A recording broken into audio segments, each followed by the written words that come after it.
हमारी अनास्तासिया हमें बताती है, हालांकि मॉम क्वीन भी बन गई और उनको मेरा सीक्रेट भी पता चल गया, फिर भी मैं अभी तक अनास्तासिया एंडरब्लांक थी। और उस दिन के बाद से मॉम ज्यादातर मेरे पास की बात नहीं किया करती थी, लेकिन कभी कभार वो मुझे तंग करने के लिए कहा करती थी, क्या तुम्हें याद है कि अभी तक जो डिवाइन आर्ट मैंने तुम्हें सिखाया था वो तुम्हें याद भी है या फिर नहीं। तो हमारी हम सोचती है कभी कभार वो मुझे तंग करने के लिए ऐसे कवर्ड्स किया करती थी, लेकिन इसके अलावा कुछ ज्यादा चेंज नहीं हुआ, सिवाय इसके कि मॉम के साथ ज्यादा टाइम गुजारने की वजह से डैड जेलस हो जाते थे। तो तब उसके कुछ दिनों बाद वो वहां पर काम कर रही थी डॉक्यूमेंट्स पर, क्योंकि वो अपनी मदर की हेल्प कर रही थी। तो उसकी मदर कहती है, मेरी प्यारी बेटी तुम तो अपनी मदर के सामने काफी ज्यादा बोर्ड हो गई हो, है ना। हमारा सोचती है मॉम तो बहुत ज्यादा काम करती है, इसी वजह से मैं उनकी रिस्पॉन्सिबिलिटीज में हाथ बटाना चाहती, क्योंकि बिग ब्रदर और बिग सिस्टर के पास पहले ही अपने बहुत सारे काम है। तो उसकी मदर उसको देखते हुए उसके हाथ से डॉक्यूमेंट्स ले लेती है। वो कहती है, अगर तुम ऐसे ही काम करती रहोगी ना तो फिर मुझे अच्छा नहीं लगेगा, मुझे लगता है मुझे तुम्हें पनिशमेंट देनी चाहिए। तो हमारी हीरोइन कहती है, पनिशमेंट? वो कहती है, बिल्कुल, क्योंकि अगर मेरी बेटी ऐसे ही काम करती रही इतनी छोटी सी उम्र में तो फिर वो मजे नहीं कर सकती। मैंने इतनी ज्यादा प्रे इसलिए नहीं की थी कि तुम मेरी बेबी बनो अगली लाइफ में, ताकि तुम काम कर सको। हमारी हीरोइन अपनी मॉम को देखती है, वो कहती है, ठीक है मॉम, मुझे क्या करना होगा। तो उसकी मॉम वहाँ गुलदान में फ्लावर्स को देखती है। वो कहती है, शार्लेट जल्दी लौटने वाली है। हमारी कहती है, बिल्कुल। तो वो दिल में सोचती है, शार्लेट मेरी छोटी बहन यानी कि मेरी कजन, मॉम ने सुजेस्ट किया था कि शार्लेट को साउथ देखने के लिए जाना चाहिए, वहाँ पे बहुत सारे फ्लावर्स है। और शार्लेट जो कभी भी कैपिटल से बाहर खुद से नहीं गई, वो पहले हिचकिचा रही थी, लेकिन बाद में उसने एग्री कर लिया। और फ्लावर जो उसने भेजी है ना, उनको देखकर लगता है वो अपने ट्रिप को एंजॉय कर रही है। तो उसकी मदर कहती है, इसलिए मैंने प्लान किया है कि अब तुम्हें काम किए बगैर बिजी रखना चाहिए। हमारून कहती है, इसका मतलब है कि आप शार्लेट को वापस बुला रही हैं? वो कहती है, बिल्कुल, तुम्हें इसके साथ खेलना चाहिए। हमारून सोचती है, मुझे तो पूरा कॉन्फिडेंस है बिग सिस्टर लाला की वजह से, मुझे लगता है मैं अच्छी बिग सिस्टर बन सकती हूँ। तो उसकी मॉम उसको बड़े प्यार से देखती है और कहती है, तुम्हें सिर्फ बिग सिस्टर का रोल इस बार प्ले नहीं करना, बल्कि और भी रोल प्ले करने हैं। और वहां पर थोड़ी देर बाद बहुत सारे लेटर्स आ गए थे। हमारून कहती है, ये सारे के सारे किया है। और वहां एक लेटर वो पढ़ती है जहां लिखा था, थैंक यू मुझे पार्टी में इनवाइट करने के लिए। तो हमारी साशा हमें बताती है, मेरी उम्र के बच्चे जो कैपिटल में है ना, उसके अलावा मेरी बिग सिस्टर, मेरे ब्रदर और यहाँ तक के मिकाल और रेमियर, वो दोनों भी यहाँ पर आएंगे। नहीं मदर, आपको सबको नहीं बुलाना चाहिए था, लेकिन आखिर उन्होंने क्या प्रिपेयर किया है। तो उसकी मदर ने उसे कहा था, मुझे लगा कि तुम डिसअपॉइंटेड होगी कि तुम्हारा डेब्यू बाल प्रॉपर्ली रखा नहीं गया, तो इस बार मैं प्लान करी हूँ प्री डेब्यू बाल पार्टी रखने की। मैं उम्मीद करती हूँ सब लोग गैदर होंगे। और यही लेटर उसने वहां पर अनास्तासिया एंडरब्लैंक के नाम पर सबको भेजा था उसकी मदर ने। हमारे सोचती है, मेरी मदर ने सबको लेटर भेजा ताकि मैं पार्टी कर सकूं, लेकिन फिर भी अच्छा लगेगा सबसे इतने दिनों बाद मिलकर। तो तभी कुछ दिनों बाद वहां पर शार्लेट वापस आ गई थी। वो कहती है, बिग सिस्टर। हमारी हीरोइन वहां पर देखती है, वो कहती है, शार्लेट। तो शार्लेट तो बड़ी खुश थी। वो कहती है, बिग सिस्टर साशा। हमारन कहती है, मुझे लगा तुम कल वापस आओगी। वो कहती है, जी मुझे कल ही आना था, लेकिन मैं आपको मिस कर रही थी ना, इसीलिए मैं आज ही आ गई। क्या आपने मुझे मिस किया? हमारन कहती है, बिल्कुल मैंने तुम्हें मिस किया, लेकिन तब उसको थोड़ा सा परेशान होकर देख रही थी। तो शार्लेट कहती है, बिग सिस्टर मैं बिल्कुल ठीक हूँ। ऑनेस्टली मुझे पार्शान नाम बिल्कुल भी अच्छा नहीं लगता था, और वैसे भी अब तो शार्लेट प्यामिन नाम मुझे बहुत अच्छा लगता है। तो हमारी हीरोइन बताती है, पार्शान नाम तो सिर्फ किंग और उसके डायरेक्ट लीनियज के लिए रखा गया था, इसी वजह से शार्लेट को अब प्यामन नाम दिया गया है, जो कि यंग रॉयल्स का नाम होता है, जिसमें कोई टाइटल नहीं होता। वो सोचती है, मुझे लगा था कि आखिर में इसको थोड़ा बुरा लगेगा, लेकिन ये अच्छे से रह रही है, मुझे तो ये बात अच्छी लग रही है। तो शार्लेट कहती है, चले ना जाके एक ड्रेस पिक करते हैं। हमारे कहती है, एक ड्रेस? वो कहती है, बिल्कुल बिल्कुल, आंटी ने मुझे कहा है मुझे आपको ड्रेस चूज करने में हेल्प करनी चाहिए, मैं आपके लिए अच्छी से ड्रेस चूज करूंगी। हमारे कहती है, ठीक है चलते हैं। वो सोचती है, मदर ने इसको ये भी कह दिया, पता नहीं मुझे कितने ड्रेस ट्राई करने पड़ेंगे। लेकिन उसके बाद पूरे हफ्ते तक उसने पता नहीं 100 से भी ज्यादा ड्रेस ट्राई कर लिए थे, लेकिन शार्लेट को उस पर हर ड्रेस अच्छा लग रहा था। और जब उसने इस बारे में मदर से कंप्लेन की ना, तो उसकी मदर ने कहा कि ये तुम्हारी गलती है, तुम्हें उसको बता देना चाहिए तुम्हें कौन सा ड्रेस पसंद है। लेकिन तब हमें पार्टी से एक दिन पहले का सीन दिखाया जाता है, जहाँ पे उसकी बड़ी बहन लाला उसकी कंघी कर रही थी। वो कहती है, साशा तो आजकल बड़ी बिजी होने वाली है, तुमने रेमी और मिकाल को भी बता दिया ना, वो आ जाने वाले हैं ना? हमारी कहती है, जी वो आ जाएंगे। तो उसकी बहन कहती है, लेकिन अब तो तुम मेरे साथ खेलती भी नहीं हो, तुम्हें तो रेमी और मिकाल का ख्याल है। वो कहती है, लेकिन मैं कल रात आपके कमरे में सोई थी ना, तो वो कहती है बस एक रात के लिए। बाय द वे, क्या तुम क्यूरियस हो कि सच में इस बार तुम्हारी लेडी इन वेटिंग कौन बनेगी? हमारी हीरोइन कहती है मुझे नहीं पता, मॉम ने मुझे इस बारे में कुछ नहीं बताया, लेकिन मुझे लगता है मजा आएगा। वो कहती है सच में? फिर भी मुझे थोड़ा कन्फ्लिक्टेड लग रहा है। तो साशा कहती है लेकिन क्यों? लाला कहती है अब बहुत सारे लोग हैं जो साशा को पसंद करते हैं, इसी वजह से तुम तो मुझे भूल ही जाओगी। मुझे लगा था कि तुम मेरे साथ ज्यादा खेला करोगी। तो साशा कहती है लेकिन आप तो बिग सिस्टर है ना? वो कहती है ऑफ कोर्स, लेकिन मुझे डैड की जेलसी विरासत में मिली हुई है, फिर भी मैं डैड से जरा ब्रॉड माइंडेड हूँ तो मैं समझ सकती हूँ। तो साशा कहती है आपको समझने की जरूरत नहीं है। वो कहती है नहीं नहीं, कम अज कम मैं इतना तो बर्दाश्त कर सकती हूँ ना, जबकि मैं तुम्हारी नाइट बनना चाहती हूँ। और बस तुम थोड़ा इंतजार करो, जब मैं थोड़ी बड़ी हो जाऊंगी ना तो मैं एक नाइट बनूंगी, ताकि मेरी प्रिंसेस मेरी बहन को कोई भी तंग ना कर सके और मैं तुम्हें प्रोटेक्ट करूंगी।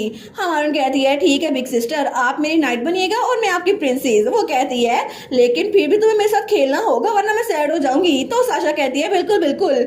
और थोड़ी देर के बाद हमें वहां पर रैमिर की बग्गी दिखाई जाती है। जब वो वहां पर कैपिटल में आ रहा था तभी बग्गी रुकती है, तो कोई कहता है आप बाहर आ सकते हैं। तो रैमियर तो बहुत उदास लग रहा था, लेकिन थोड़ी देर बाद हमारी हीरो उसको पिक करने के लिए आई थी। वो कहती है रैमियर वेलकम बैक, बहुत ज्यादा लंबा ट्रिप था ना? वो कहता है नहीं नहीं ऐसा कुछ भी नहीं है लेडी साशा।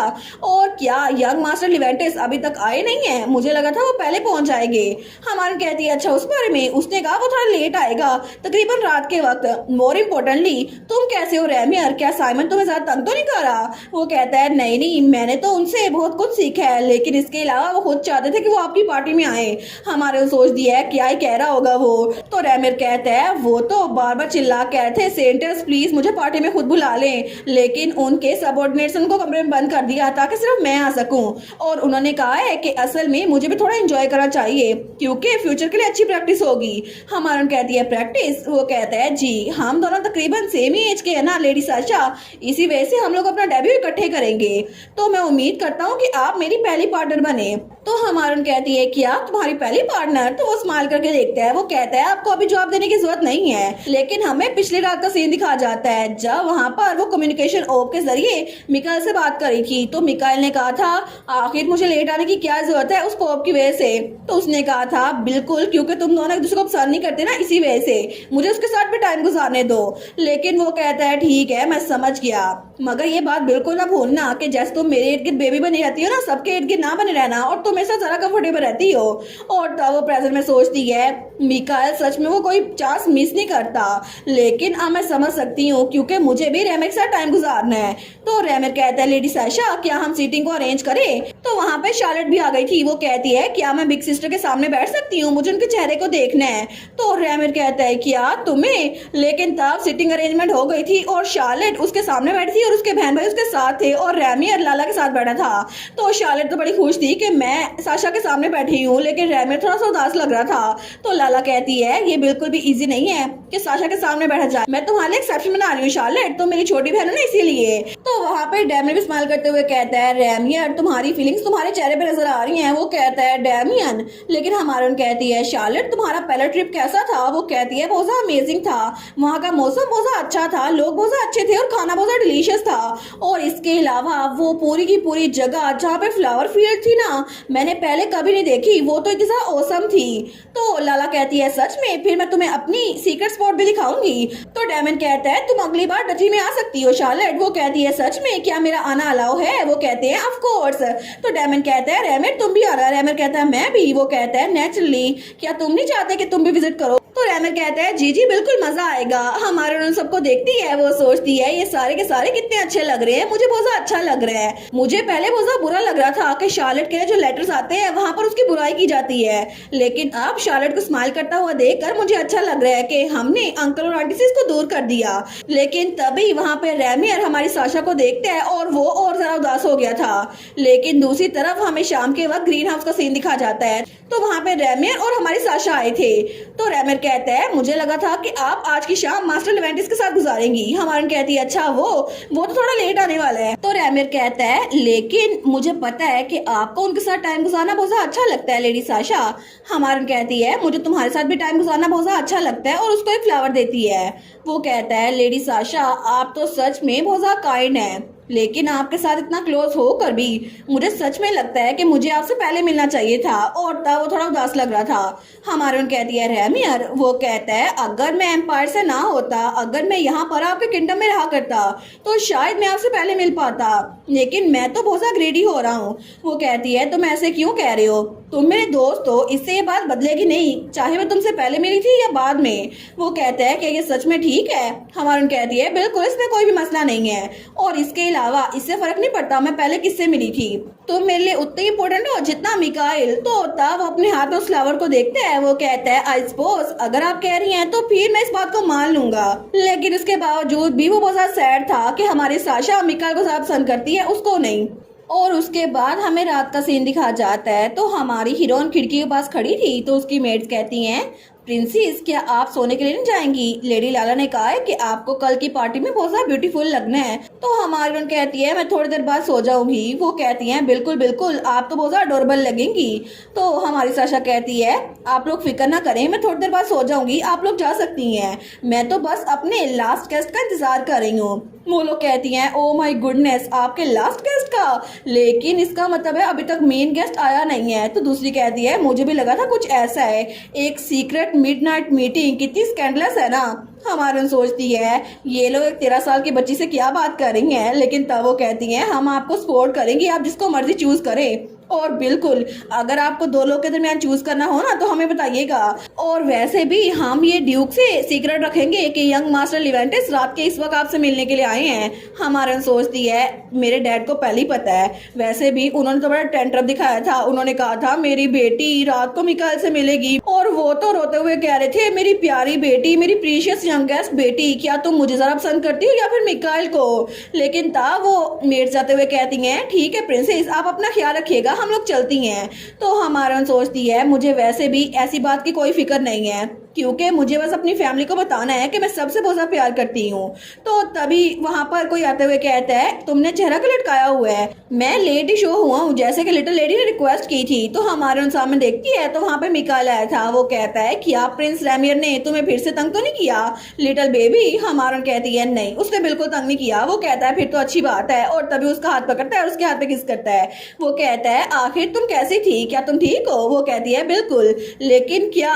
वो कहता है मुझे लगा ही था तुम्हारे दिमाग में कुछ चल रहा है, तो अगर तुम्हें मुझे बताना है तो बता सकती हो, ठीक है जल्दी बता दो ना, प्लीज बता दो ना क्या चल रहा है तुम्हारे दिमाग में। हमारन कहती है मुझे बस कुछ चीजों की फिक्र है, कल तो बहुत बड़ा दिन है।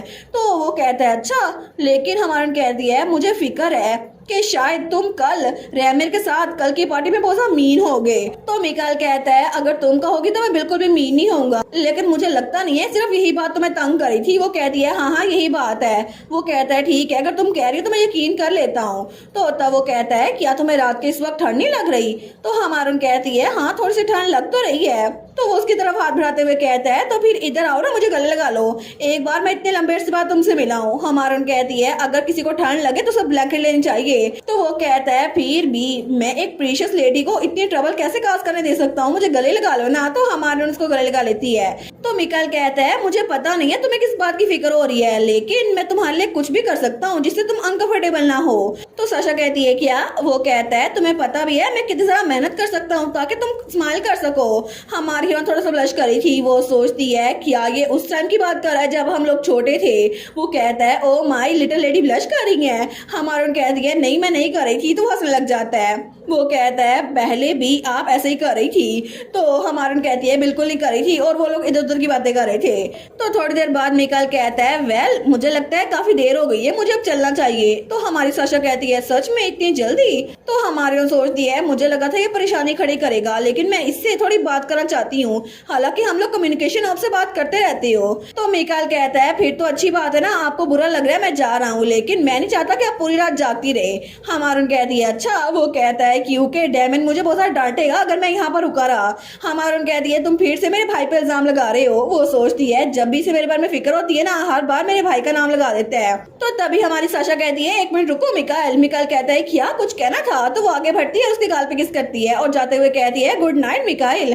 तो मिकाइल तो वहीं पर खड़ा रह गया था, वो कहता है क्या अभी ये क्या हुआ, लेकिन तब उसको भी कहता है स्वीट ड्रीम्स अनास्थासिया। और उसके बाद हमें सुबह का सीन दिखा जाता है जहाँ पे वो लोग नाश्ता कर रहे थे। तो उसकी मदर कहती है ओ माई क्या इस बार तुम रेमंड की पार्टनर बनने वाली हो, तो लाला कहती है जी जी बिल्कुल, उसने मुझसे कहा और मैंने हाँ कह दिया, और वैसे भी वो तब से मुझसे पूछी जा रहा था कि वो मेरा पार्टनर बनना चाहता है। तो उसका फादर कहता है हमारी लोरेंटिया क्या सच में तुम रेमंड के क्लोज हो। हमारन कहती है ऑफ कोर्स डैड, आपको नहीं पता मेरे दोस्त कौन कौन है। तो ड्यूक कहता है नहीं नहीं ऐसी बात नहीं है, बस डैडी तुम्हारे पार्टनर बनना चाहते थे। वो तो फिर से इमोशनल हो गया था।